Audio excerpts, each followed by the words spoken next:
Mirada Económica. Hola, hola, ¿cómo les va? Mirada Económica en el aire, una semana que como pocas, don Nicolás Vial, hemos tenido información económica, pero así calentita. De todo un poquito. Crecimiento, jornada laboral de 40 horas, 45 a 40. De 45, 40, 41, que ahí el número empieza a cambiar.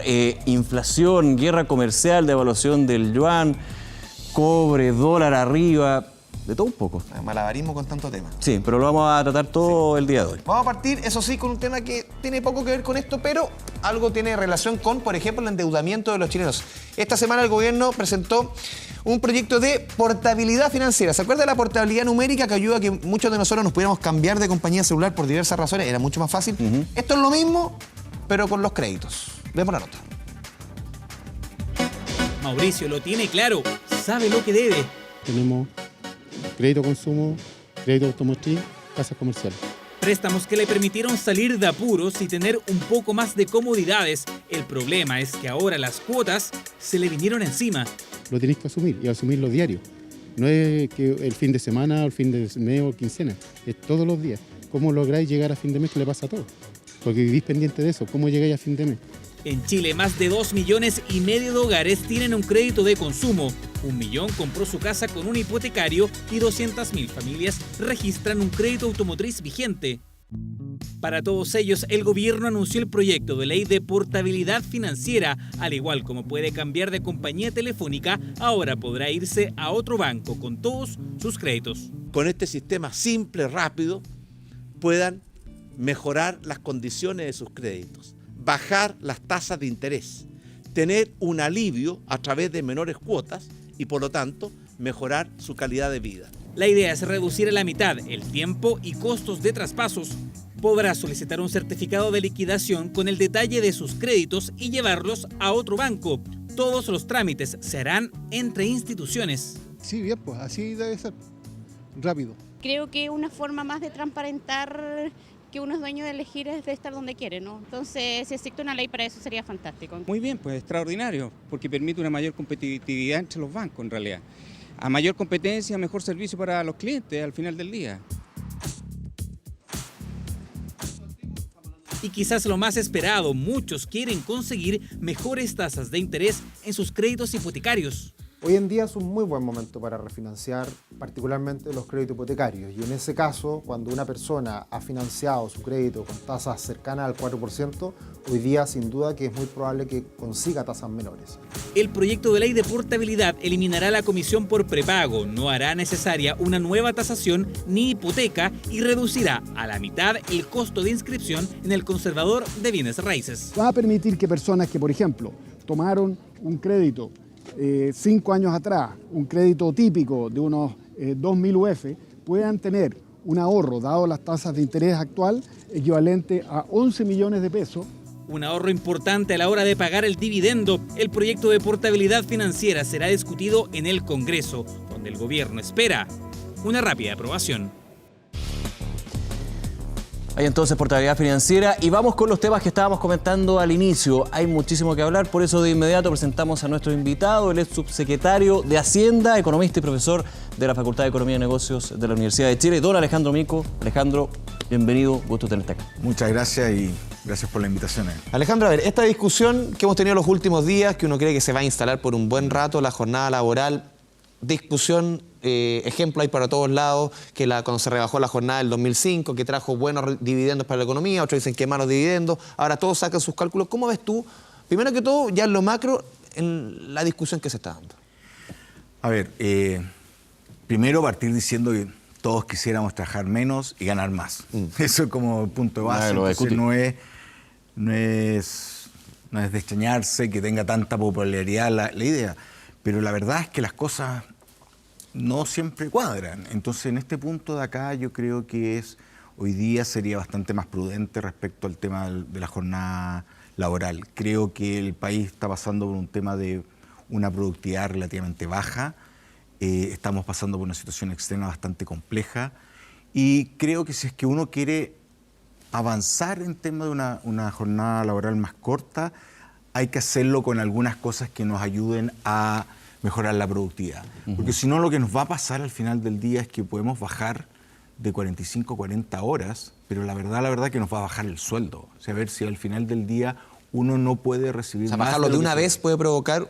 Al final del día se va a ajustar el sueldo. Si al final del día uno ve que la economía termina ajustándose, los salarios terminan ajustándose mucho a lo que producimos. ¿Pese a que sea gradual, como sucedió cuando bajó del 48 a 45? Es que al final del día siempre se va a producir el ajuste, se va a poder ser más lento o puede que crezca más lento el salario, pero al final del día es lo mismo, es decir, posiblemente tengamos un salario un 11% más bajo nomás. Entonces, porque salvo que hagamos algo que permita mejorar la productividad, que compense las menos horas que estamos ahí, mejorando la productividad. Y en ese punto creo que lo que se ha planteado, y en este punto creo que lo que está planteando el gobierno no es malo en términos de decir, ¿sabes qué?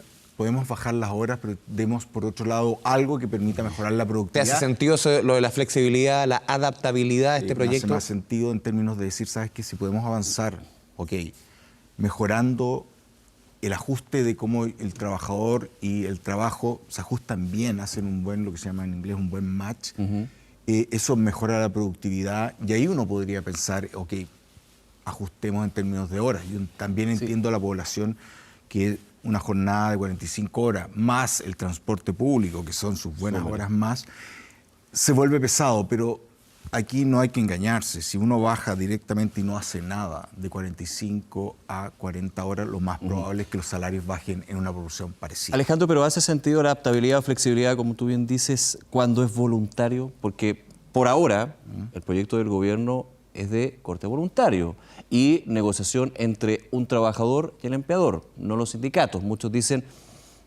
Aquí nos sacamos la suerte entre gitanos. Cuando un trabajador tiene que ir a un empleador, finalmente el empleador tiene un poder de negociación bastante más fuerte.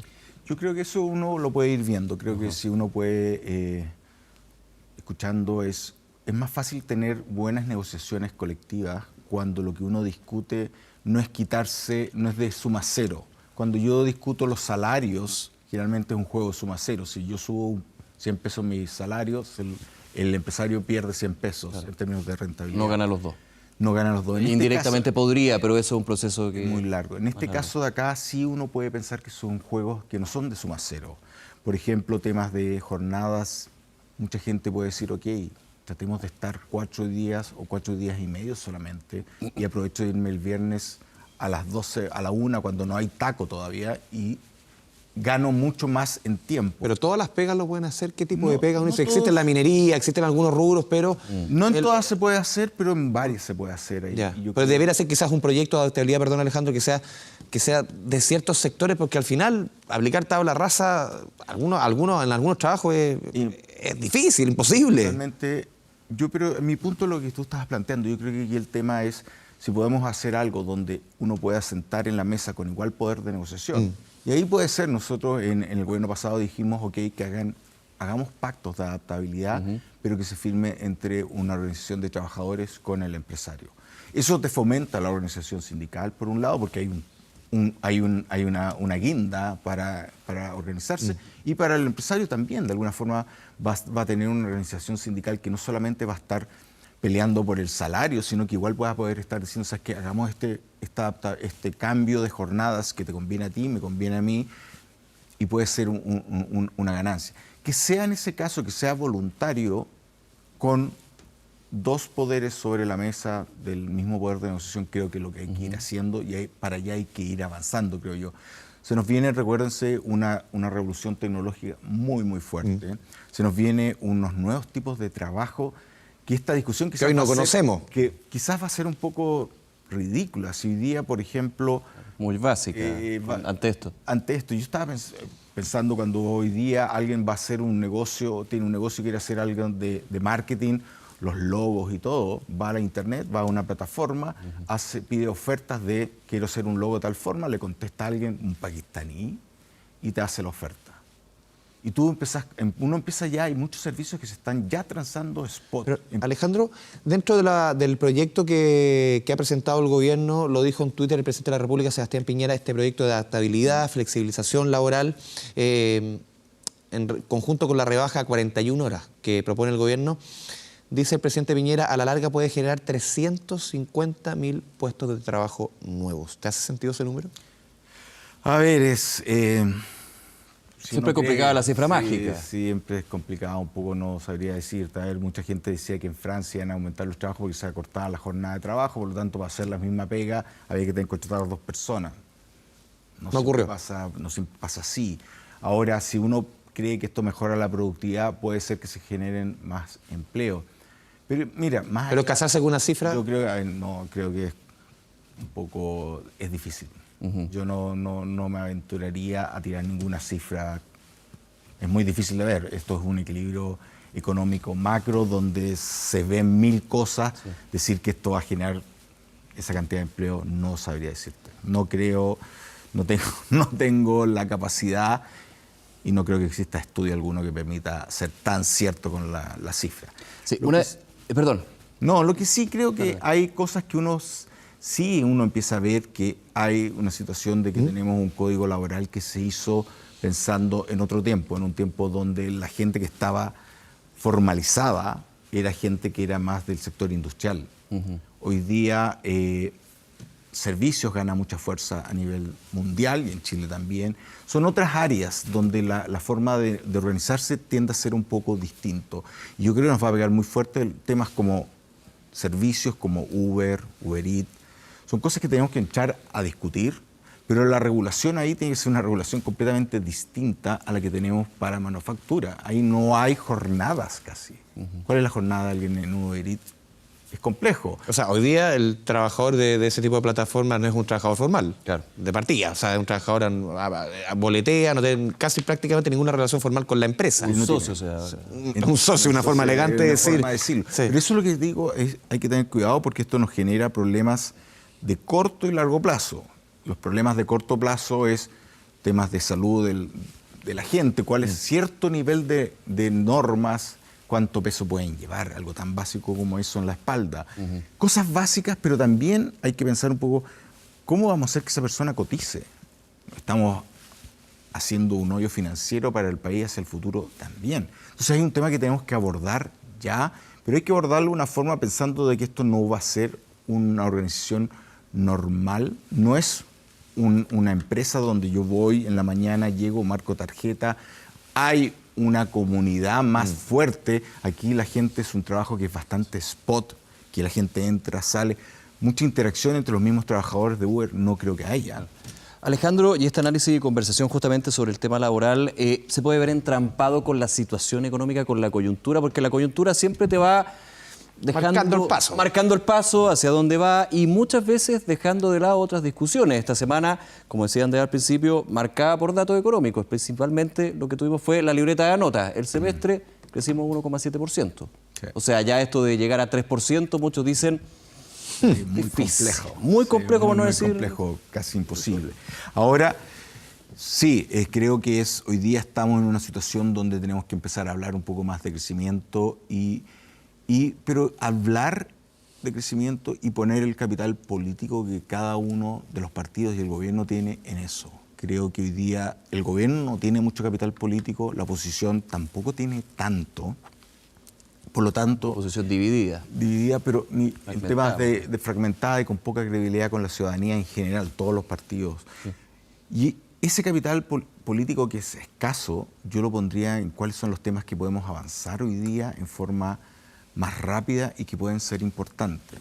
En este punto el tema previsional creo que es fundamental avanzar rápido y ya, porque nos hemos estado en esta discusión respecto a que estamos ahorrando muy poco para las pensiones hace 10, 15 años y no hemos logrado avanzar mucho. Creo que el tema de aumentar el ahorro en el país es importante tanto para las pensiones a futuro, pero también para el crecimiento del país. Creo que sería una tremenda muestra de seriedad de nuestro país si logramos avanzar en este punto diciendo, ¿sabes qué? Para tener mejores pensiones necesitamos ahorrar más como país. Para eso aumentamos la cotización.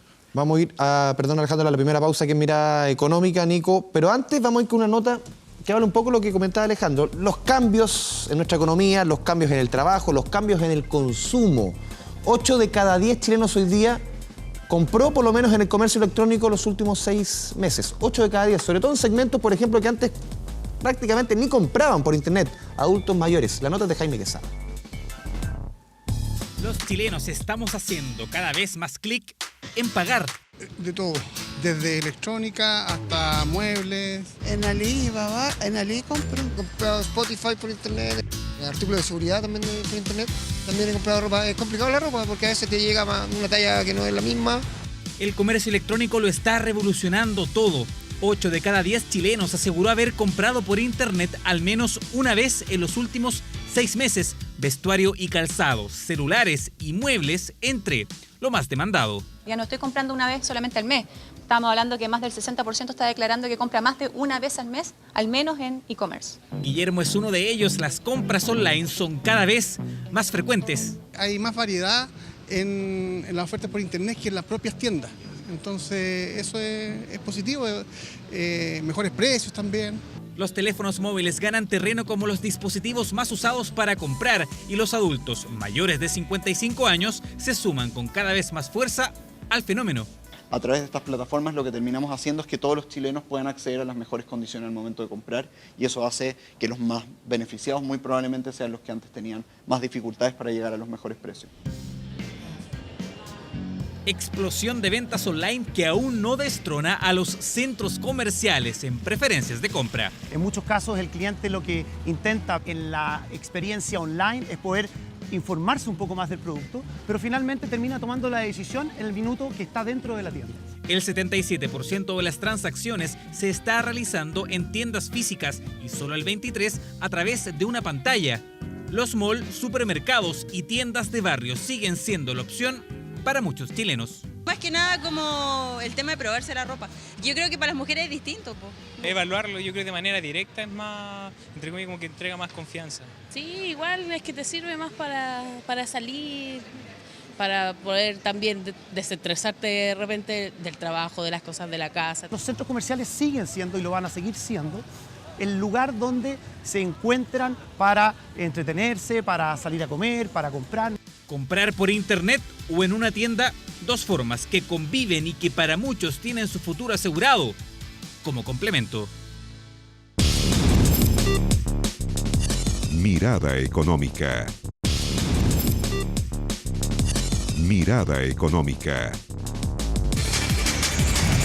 Regresamos a la Mirada Económica, estamos conversando con Alejandro Mico. Alejandro, lo adelantábamos un poquito antes de la pausa, una situación económica complicada, difícil, dijo el presidente Piñera, pero con un segundo semestre que va a ser mucho mejor. Y oye, pero el ministro llama a rezar también. A eso iba yo. Ya, yo pensé que se le había quedado en el tintero ese detalle. Perdone. No, por favor, se me dio el pase muy bien. Y de hecho, un ministro de Hacienda que dice, en una actividad, uno dice en broma, en serio, recemos para que termine la guerra comercial.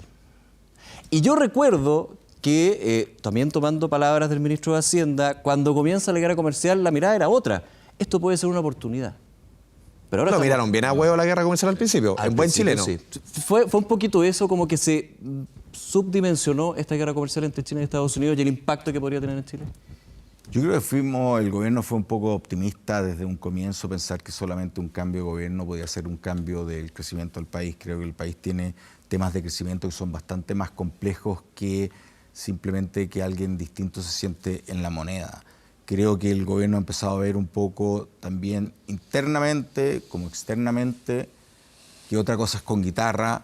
La situación externa se está volviendo bastante más compleja, la guerra comercial ha escalado más de lo que mucha gente pensaba, pero también el gobierno había planteado un nivel de crecimiento de un 4,5 que también era bastante difícil de lograr porque no se veía mucho por dónde iba a salir el crecimiento.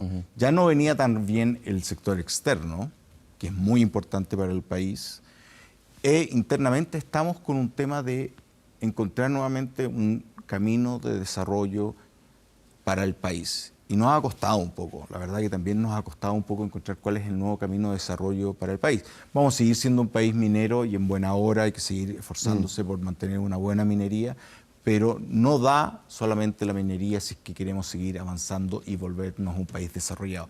Y eso es encontrar nuevos caminos de desarrollo que nos ha costado un poco más de lo que hemos pensado y lo que pensaba el gobierno. Alejandro, la coyuntura, este 3,2 que sigue proyectando el gobierno de crecimiento para este año, aunque con menos ganas quizás que antes. Se va ajustando. Sí, ya lo defiende con menos ahínco. ¿Tú lo ves derechamente algo muy lejano, imposible, una quimera quizás? Se ve bastante complicado, se ven los números mal, se ve la situación mundial mal, lo que pasó esta semana con China y Estados Unidos. ¿El segundo semestre va a ser tanto mejor como cree la moneda? A ver, va a ser mejor, igual hay bases de comparación que ayudan. Te ayuda a la base de comparación, por lo tanto mejor va a ser. Pero cuánto para llegar a la cifra del 3,2 lo veo más complicado. Y sobre todo viendo que la situación externa se ve bastante turbulenta, con un presidente Trump que no sabemos por qué termina haciendo las cosas, poner estos aranceles. Unos dicen es porque no iban bien las conversaciones, otros dicen que era para asustar a la Fed, para que bajara las tasas. Recordemos que este anuncio se hace un día o 2 días después que la Fed dice que va a bajar solamente la mitad de lo que tenía el mercado pronosticado. Por lo tanto, también, y dice, esto se va a esperar a ver cómo sigue la guerra comercial con China, que hace Trump al día siguiente, le pone más ruido, pensando, alguna gente dice que es un poco para presionar a la Fed para que siga bajando las tasas. Raya para la suma, tenemos la gran potencia mundial con un nivel de ruido que genera ruido en los mercados en forma importante. Estaba leyendo un poco lo que estaban pasando los europeos, también asustados con esto, que están como un poco en la mortadela del sándwich. Ahí viendo que nosotros también estamos por ahí. Nosotros no sé si somos la mortadela, con suerte la mantequilla. El Turín. Pero por el cobre uno de los países más afectados. Sí, no, sin duda, somos una economía muy abierta con el tema del cobre, un commodity que se mueve mucho, y China siendo uno de los principales países importadores. Alejandro, y en ese punto, tomando también lo que fue la semana, porque ya ahí el gobierno reconoce que la situación de la guerra comercial, la situación internacional, impacta a un crecimiento que está mucho más lento. Y a nivel político-económico, muchos dicen, oiga, pero al gobierno pasado, al revés, le golpeaban mucho con ese tema. Cuando era el ministro de Hacienda, tú eras subsecretario en ese minuto, se hablaba justamente del factor externo que afectaba a lo interno, y desde la oposición en ese minuto justamente se decía, oiga, pero si aquí es más lo interno que lo externo. Aquí como que estamos viendo la misma situación, ¿no? A ver, yo creo que buena parte de esto es externo, hay que ser justo, hay harto externo. Lo que sí veo con preocupación es que no se ha logrado avanzar nada mucho en lo interno. Creo que hemos gastado, y el gobierno gastó un buen capital político que tenía, sacó una buena votación el presidente Piñera, y la verdad creo que se gastó su capital político en reformas que al final del día generaron mucha roncha y que les ha impedido avanzar. Por ejemplo, el gobierno ha postulado, perdón Alejandro, que la tributaria podría generar una suerte de punto de inflexión para el crecimiento. ¿Tú lo ves así? No, a ver, eso sí, creo que una de las cosas que creo que este gobierno, principalmente el ministro de Hacienda, ha tirado voladeros de luces hace mucho tiempo. Cuando él dice que la economía va a crecer un 0,6% más por la reforma tributaria, no hay por dónde. Y no lo digo yo, lo dice el ex jefe de campaña del equipo económico del presidente Piñera. El ex presidente del Banco Central, el señor Vergara, dijo en una entrevista de prensa que él, cuando le decían 0,5 era imposible, cuando si le dijeran 0,2 sería optimista. ¿Eso es populismo? Yo lo que creo que aquí es más que es tirar como señales, creo que están poniendo, y ahí quiero poner, el capital político creo que se está poniendo donde no rinde mucho.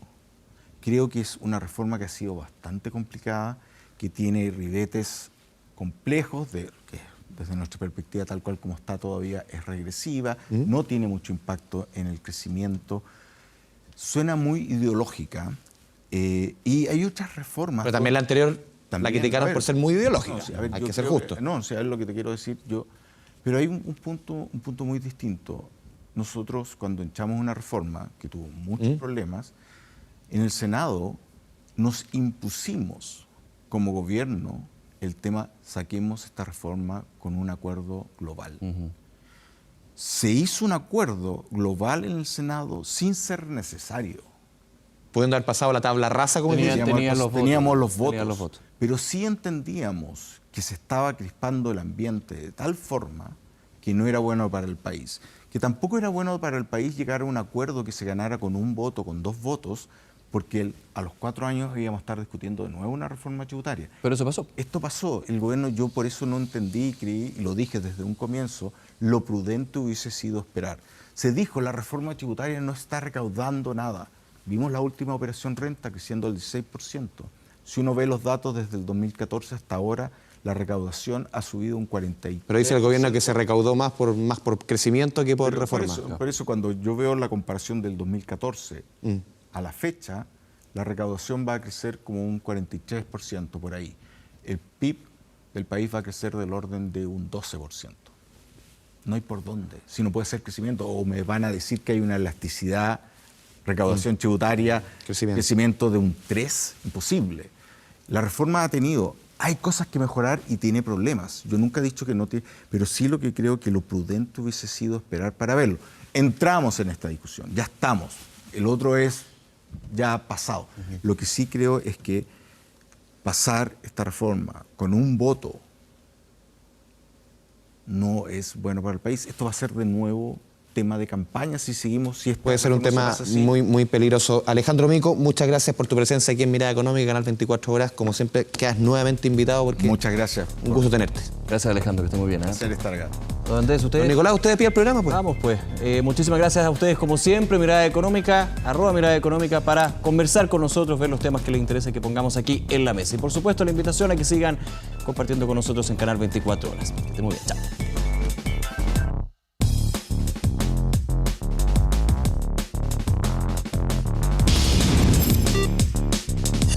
Mirada Económica.